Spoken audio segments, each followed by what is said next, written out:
সম্পর্ক একটু খারাপ হতেই বন্ধুত্বের মুখোশের আড়ালে লুকিয়ে রাখা আসল চেহারা দেখাচ্ছে ভারত। বাংলাদেশকে নানা ইস্যুতে চাপের মুখে রাখার অপচেষ্টা করছে তারা।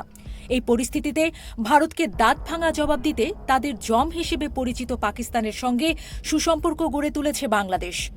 দুই পক্ষের দ্বিপাক্ষিক সম্পর্ক আগের যে কোনো সময়ের তুলনায় সর্বোচ্চ পর্যায়ে পৌঁছেছে। বাংলাদেশের সঙ্গে দ্বিপাক্ষিক প্রতিরক্ষা চুক্তিও করেছে মুসলিম বিশ্বের একমাত্র পরমাণু শক্তিধর পাকিস্তান। সুসম্পর্কের সুবাদে এবার বাংলাদেশের কাছে JF-17 যুদ্ধবিমান বিক্রির ইতিবাচক আলোচনা সেরেছে দেশটি। চীন ও পাকিস্তানের যৌথভাবে তৈরি JF-17 যুদ্ধবিমানের এই বেচা কেনার মাধ্যমে ঢাকা ও ইসলামাবাদ উভয় পক্ষই লাভবান হবে বলে মনে করা হচ্ছে। ইতোমধ্যেই পাকিস্তান ও বাংলাদেশের বিমান বাহিনী প্রধানের মধ্যে বৈঠকে ঢাকার কাছে JF-17 থান্ডার যুদ্ধবিমান বিক্রি সহ সম্ভাব্য একটি চুক্তি নিয়ে আলোচনা হয়েছে। এই বিষয়ে বিবৃতি নিয়ে দুই পক্ষের মধ্যে ফলপ্রসূ আলোচনা হয়েছে বলে জানিয়েছে পাকিস্তানের সামরিক বাহিনী। গত বছর মে মাসে চিরশত্রু ভারতের সঙ্গে যুদ্ধে পাকিস্তানের বিমান বাহিনীর সাফল্যকে কাজে লাগিয়ে সুবিধা আদায় করতে চাইছে পাকিস্তান। পরমাণু শক্তিধর দক্ষিণ এশিয়ার দুই প্রতিবেশী দেশের মধ্যে ওই যুদ্ধ ছিল প্রায় 3 দশকের মধ্যে সবচেয়ে বড় সামরিক সংঘাত। JF-17 থান্ডার হল চীন ও পাকিস্তানের যৌথভাবে তৈরি করা একটি মাল্টিরোল যুদ্ধবিমান। এর আগে 2019 সালেও ভারতের সঙ্গে সামরিক সংঘাতের সময় ভারতকে নাস্তানাবুদ করে এই যুদ্ধবিমান। আর এ কারণেই এই যুদ্ধবিমান নিজেদের বহরে যুক্ত করতে চাইছে বাংলাদেশ বিমান বাহিনী। সাম্প্রতিক সময়ে JF-17 যুদ্ধবিমানগুলো পাকিস্তানের সামরিক বাহিনীর অস্ত্র উন্নয়ন কর্মসূচির মূল ভিত্তি হয়ে উঠেছে। আজারবাইজানের সঙ্গে পাকিস্তানের এই চুক্তিতে এবং লিবিয়ান ন্যাশনাল আর্মির সঙ্গে $4 বিলিয়ন অস্ত্র চুক্তিতেও এসব যুদ্ধবিমান অন্তর্ভুক্ত রয়েছে।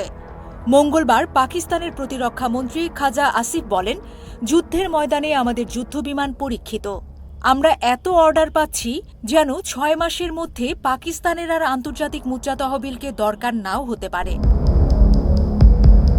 JF-17 থান্ডার বর্তমান বিশ্বের অন্যতম আধুনিক ও সাশ্রয়ী মাল্টিরোল যুদ্ধবিমান। এটি পাকিস্তান অ্যারোনটিক্যাল কমপ্লেক্স এবং চীনের চেংদু এয়ারক্রাফট ইন্ডাস্ট্রি গ্রুপের যৌথ উদ্যোগে তৈরি। এটি একটি একক ইঞ্জিনের চতুর্থ প্রজন্মের হালকা যুদ্ধবিমান, যা আকাশ থেকে আকাশে লড়াই, আকাশ থেকে ভূমিতে হামলা এবং সমুদ্র সীমায় শত্রু জাহাজ ধ্বংস করতে সমানভাবে পারদর্শী। এই যুদ্ধবিমানটির বিশেষত্ব হল এর উন্নত এভিনিউক্স এবং বহুমুখী অস্ত্র বহনের সক্ষমতা। এটি অত্যাধুনিক PL-15 ক্ষেপণাস্ত্র এবং দূরপাল্লার রাডার দিয়ে সজ্জিত, যা একে বিয়ন্ড ভিজুয়াল রেঞ্জ আক্রমণে অত্যন্ত শক্তিশালী করে তুলেছে। এর সর্বশেষ সংস্করণ ব্লক 3 এখন প্রযুক্তির দিক থেকে অনেক দামি যুদ্ধবিমানের সাথেও পাল্লা দিতে সক্ষম। আর তাই বাংলাদেশের মতো উন্নয়নশীল দেশগুলোর কাছে এটি অত্যন্ত জনপ্রিয় একটি যুদ্ধবিমান হয়ে দাঁড়িয়েছে। বর্তমানে পাকিস্তান ছাড়াও নাইজেরিয়া এবং মিয়ানমারের বিমান বাহিনীতে এটি সক্রিয় রয়েছে। এছাড়া বেশ কয়েকটি দেশ এটি কেনার আগ্রহ প্রকাশ করেছে। বিশেষজ্ঞদের মতে JF-17 থান্ডার যুদ্ধবিমান কেনার মাধ্যমে বাংলাদেশের বাহিনীর শক্তি আরও কয়েক গুণ বাড়বে। এছাড়া এই যুদ্ধবিমান কেনা বেচার মাধ্যমে ঢাকা ও ইসলামাবাদের সম্পর্ক আরও উন্নতি হবে। নয়াদিল্লির সাথে ঢাকার সম্পর্ক শীতল হয়ে যাওয়ার পরিস্থিতিতে বিষয়টি বেশ কার্যকর বলে মনে করছেন বিশেষজ্ঞরা।